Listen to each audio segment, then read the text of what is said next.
Então, o Banco do Brasil não passou uma semana nada fácil na Bolsa. Nos últimos 5 dias, a queda foi de mais de 13%. Ora, se a gente parar para pensar, foi praticamente o CDI de um ano em uma semana. Com isso, muita gente já questiona se os dividendos não vão começar a cair também. Ao mesmo tempo, se a gente aumenta um pouquinho esse horizonte temporal, quem investiu na empresa nos últimos 5 anos viu um resultado que multiplicou o patrimônio praticamente por 3 vezes. E aí fica a pergunta, será que essa queda recente do Banco do Brasil indica ainda outras quedas que estão por vir? Será que os dividendos a partir de agora vão despencar? Ou será que isso é o momento de você comprar na baixa porque as ações caíram? E é com todos esses pensamentos que eu tenho um conselho sincero para te dar sobre o Banco do Brasil.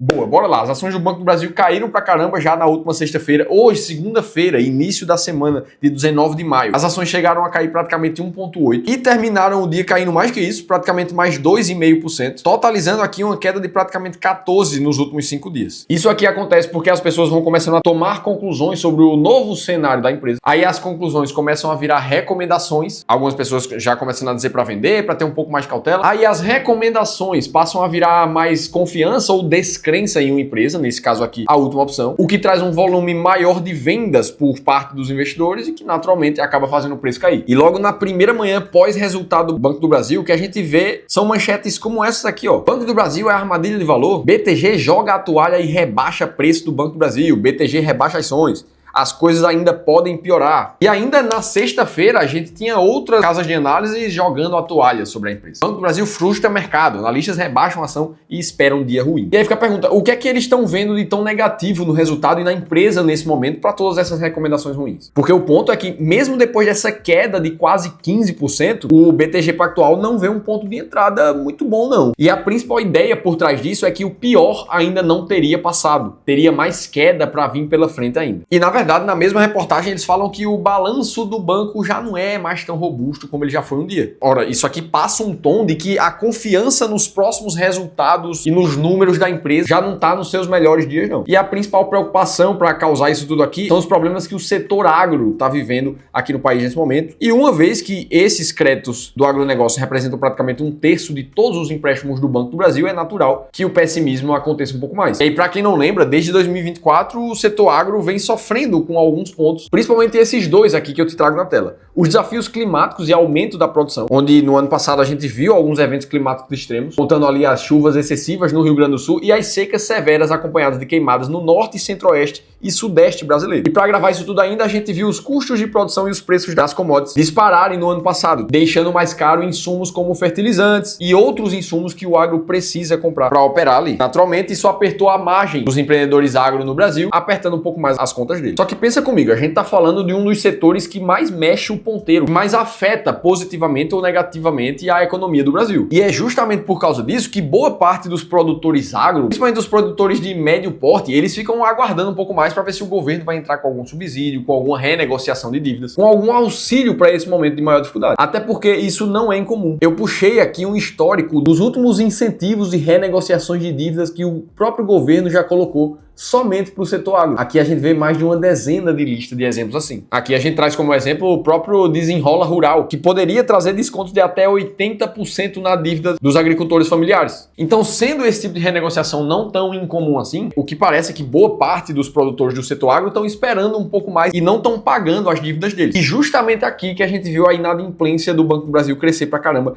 principalmente no início desse ano. A de 90 dias saiu de 2,9 no início do ano passado para quase 3,9, o que já deixa o Banco do Brasil com inadimplência de 90 dias acima da média do sistema financeiro nacional, que está em 3,2. E por causa disso, o non-performing loans, ou seja, a quantidade de dinheiro que não está trazendo receita necessariamente para o Banco do Brasil, também aumentou pra caramba, saindo de 9,5 bi no começo do ano passado para mais de 14 bi no início desse ano. É muito dinheiro que está improdutivo ali no balanço do banco. Justamente por isso, o Banco do Brasil já foi comparado até com o Bradesco, que vinha sofrendo com inadimplência também há um tempo. Se a gente isola essa estatística e olha somente para a carteira de crédito do agronegócio do Banco do Brasil, a gente vê que a inadimplência de 30 dias saiu de 1,7 para 4,11. Isso aqui é um aumento muito significativo dentro de um banco. E a de 90 dias praticamente triplicou também, saindo de 1,19 para mais de 3. Então essa postura do setor agro de não estar pagando tudo que eles devem agora, por si só já é ruim. Só que teve um outro problema que afetou pra caramba o balanço do banco, que foram as novas exigências da resolução 4966 do CMN, o Conselho Monetário Nacional, para redigir algumas novas regras gerais de apresentação de balanço de crédito dos bancos. Ela foi criada em 2021, mas só foi colocada em implementação agora no início de 2025. O resumo da ópera desse novo normativo aqui é que até o final do ano passado, os bancos tinham uma forma que eles poderiam declarar os créditos deles, principalmente os inadimplentes ali no resultado bancário. A partir desse ano, foram lançadas regras mais rigorosas sobre como esse crédito, a carteira de crédito de cada um dos bancos e a inadimplência deve ser apresentada. Para vocês terem uma noção, para falar de inadimplência, foram criados 3 estágios de inadimplência, vamos pensar assim. O primeiro estágio é a inadimplência mais leve, que se chama de ainda performando, performing aqui, que é aquele crédito sem aumento significativo no risco desde a sua originação. Normalmente entram aqui os créditos que estão em risco com inadimplência de até 30 dias. Ou seja, o cara tem a parcela lá para pagar, mas já passou quase um mês e ele ainda está com a parcela anterior atrasada. E aí aqui a gente vai aumentando o risco de crédito. Para aquelas pessoas que já estão com mais de 30 dias de atraso ou algum red flag com rebaixamento interno, esses já passam para o estágio 2. E por fim, o estágio 3 dos créditos são aqueles que já estão atrasados por mais de 90 dias. E isso aqui acabou mudando toda a apresentação de resultados do Banco do Brasil. Para vocês terem noção da diferença de como era antes do normativo 4966, para que o banco considerasse uma perda financeira e precisasse cobrir o empréstimo não pago ali,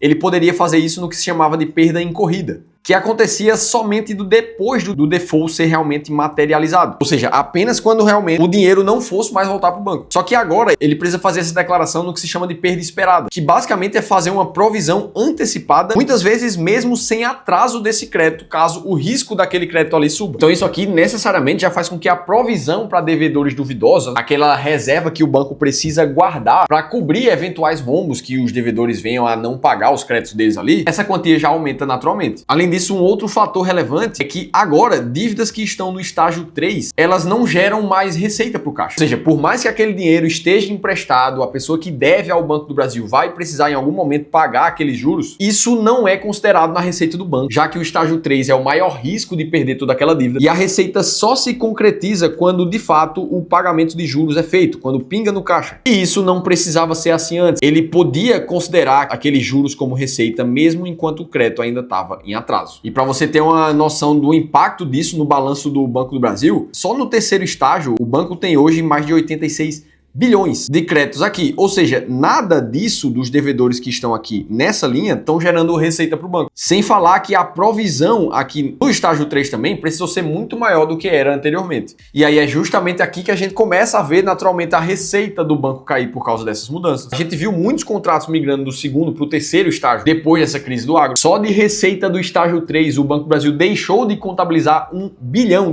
E graças ao provisionamento que precisou ser maior em cada um desses créditos, é natural que o custo com o crédito aumentou praticamente 19% de um ano para o outro, que tem justificativa ali no provisionamento maior que o banco está precisando fazer. Então juntou a crise do setor agro com a nova regulamentação aqui no banco. E aí beleza, isso aqui não é dos melhores cenários, realmente não é confortável passar por isso. E aí entra a pergunta do investidor, poxa, será que com isso aqui vai cair o dividendo? Porque naturalmente se o lucro cai, como foi o caso aqui, recuou praticamente 20%, é natural que um pensamento direto como consequência seja ver o dividendo também cair, uma vez que esse sai do lucro. E aí aqui vamos pensar racionalmente e ser bastante honestos intelectualmente. A gente tem um trimestre no ano só. Não tem como a gente concluir muita coisa somente com isso. Até porque até o próprio Banco do Brasil, pela primeira vez em muito tempo, passou a revisar o seu guidance, a expectativa que ele teria de lucro líquido até o final do ano. E colocou ali, ó, no lucro líquido em revisão. Mas no mesmo tempo, o CFO, o diretor financeiro do Banco do Brasil, comentou que eles devem continuar pagando 40% do lucro líquido em dividendos em 2025, ou seja, manter um payout de 40%. E aí vamos fazer o seguinte, para a gente ter uma estimativa de dividendos, vamos fazer conta. O lucro aqui foi de 7,4 bilhões de reais, já considerando a queda que ele teve no primeiro trimestre. Ora, de 7,4, se já é conhecido que o banco vai continuar pagando 40%, que é o payout atual, ou seja, desses 7,4, 2,96 bilhões de reais vão virar dividendos para o cotista. E aí se a gente considera o número total de papéis, que está em 5,7 bilhões, e se a gente divide o 2,96 pelos 5,73 bilhões de papéis, a gente chega num pagamento de dividendo por ação de mais ou menos 51 centavos. Isso seria o equivalente ao lucro do trimestre, né? Se a gente for pensar. Só que agora vamos multiplicar esse número por 4 para a gente tentar anualizar esse número, tirar do trimestre e passar para um período de 12 meses, caso tudo fosse exatamente igual a esse primeiro tri. Ora, o que a gente teria aqui é isso vezes 4, o que daria uma distribuição de pouco mais de R$2 no ano de dividendos para o Banco do Brasil. E aí se a gente olha para o pagamento de dividendos dos últimos 5 5, o que a gente vê é que ele pagando mais ou menos 2, a gente sim teria uma queda de dividendos quando comparado com 23 e 2024, mas a gente estaria falando de um pagamento muito parecido com 2022, o que naturalmente já é um dividendo um pouco mais alto do que o banco estava acostumado a fazer ali em 20, 21, quando a distribuição girava na casa de R$1 por ação. Ah, Felipe, mas se a situação continuar se deteriorando e o lucro continuar piorando, isso aqui vai piorar. É óbvio, é por isso que isso aqui é uma estimativa. Compensação, o contrário também é verdade. Se a situação começar a dar qualquer melhorada, essas estimativas aqui, elas melhoram. Agora, sabe uma coisa que me chama muita atenção nessa história toda aqui? É que a renda variável é uma loucura completa, né? Enquanto muitas vezes o próprio setor agro, por ser o principal nicho que o Banco do Brasil atuava ali na sua carteira de crédito, trazia um ponto muito positivo para esse banco. Olha só, o Banco do Brasil está atrelado ao setor agro, que é o que mais cresce no Brasil.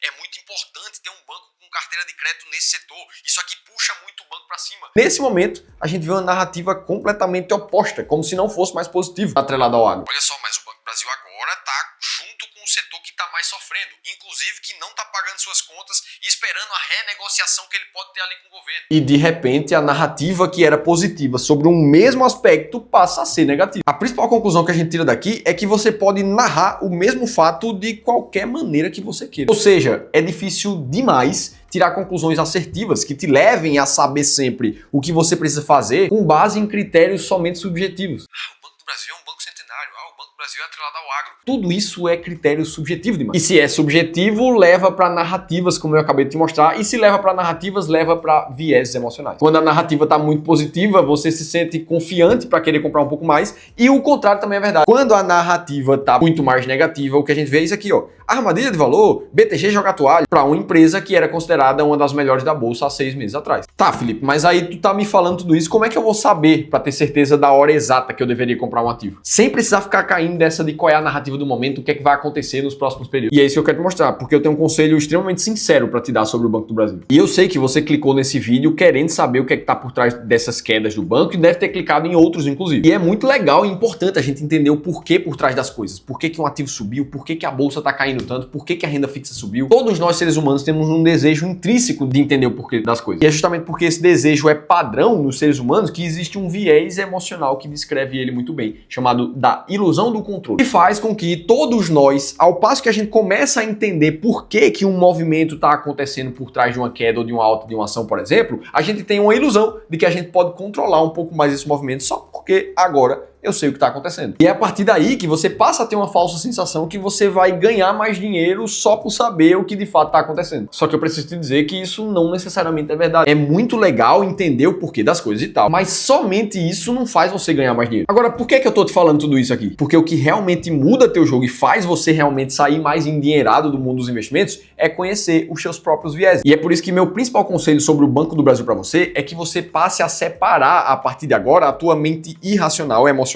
curiosa, que quer entender o porquê dos movimentos, as narrativas, a troca de gestão, a relação do Banco do Brasil com o agro, e que isso tudo seja separado da tua mente irracional, que toma decisões assertivas, aquela que precisa se basear em dados, em números, e que sabe que não dá para simplesmente ficar mudando de opinião toda vez que a narrativa do mercado muda. Esse é o conselho que vai te guiar para a única forma possível de você sempre saber a hora certa de comprar um ativo. E é isso que eu quero te mostrar a partir de agora. Até porque foi exatamente essa filosofia que fez a gente aqui do Clube do Valor fundar a nossa empresa e manter a nossa filosofia de investimentos com base 100% em estratégias sistemáticas, racionais, focadas em dados, que tiram completamente a necessidade do investidor ficar tentando prever o futuro, que evita com que os seres humanos caiam nos seus próprios viés na hora de investir. Foi essa filosofia, inclusive, que fez com que a gente alcançasse mais de 4 bilhões de reais sob consultoria e gestão aqui no clube, e que nos fez ser reconhecidos como a maior consultoria de investimentos fora do eixo Rio-São Paulo aqui no Brasil. Tô te contando tudo isso porque se você quiser a nossa ajuda diretamente para investir e ter sempre a clareza de qual ativo você deve comprar para sua carteira, aí eu preciso te convidar para participar de uma sessão de consultoria gratuita, um espaço de 1 hora, onde um dos nossos especialistas vai olhar para o teu caso de forma individual e entender como é que você poderia estar investindo muito melhor com base em dados. Você participar é totalmente gratuito, a única coisa que você precisa fazer é ler esse QR Code que está aparecendo aqui na tela ou clicar no primeiro link da descrição do vídeo. Dito tudo isso, como é que o investidor sabe? Então, a hora certa de comprar, já que a gente falou de muitas narrativas, legal entender o que está acontecendo, como é que eu tomo decisão racional? Antes de eu te falar, me conta aqui embaixo o que é que você está achando desse momento. O agro, que era um argumento muito positivo, agora é um argumento negativo, a narrativa que muda tão rápido, os analistas que agora estão falando muito mais de venda do que de compra. O que é que você está pensando sobre o Banco do Brasil nesse momento? Me conta. Bom, e vamos lá. Se a gente falou que o processo mais importante é separar razão da emoção,